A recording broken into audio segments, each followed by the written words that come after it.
I want to create art that has a deeper meaning, at least from my point of view.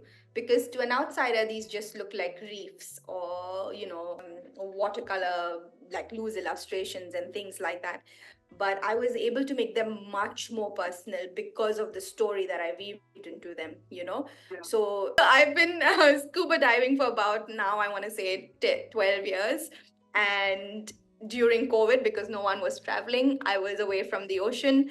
So I really missed being in the ocean. So these reef memories are actually just memories of places I've been before, different coral reefs. They're not exact photographic memories. They're just like if you close your eyes and you were to go back Yeah. to being underwater, that's what, like, they'd be wishy-washy, but still very alive.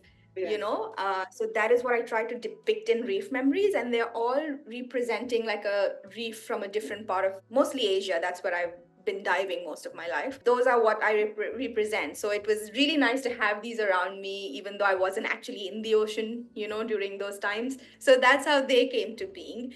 Again, because of being someone who has been to very remote, like, diving spots and things like that. I've been to very, very remote spots where you still see, the kind of destruction that ignorant waste disposal has. I think like everything just tied up at once, like making the paint to really understand what goes inside, how we should be using these tools, how we should be disposing of them. All those came into play. And then because of my love for the ocean, it was even more fueled because I did want to find something that was safe, which is why I just moved to watercolor as well, because it was far less polluting than acrylic or oils and things like that. And then I started researching, just going around souks and looking for more things like that, like these curious little things that I could get color from. Then mountains. We went on a hike on one of the New Year's, and I stumbled upon this beautiful yellow ochre stone, and I was like, let's okay, this much, not that big, a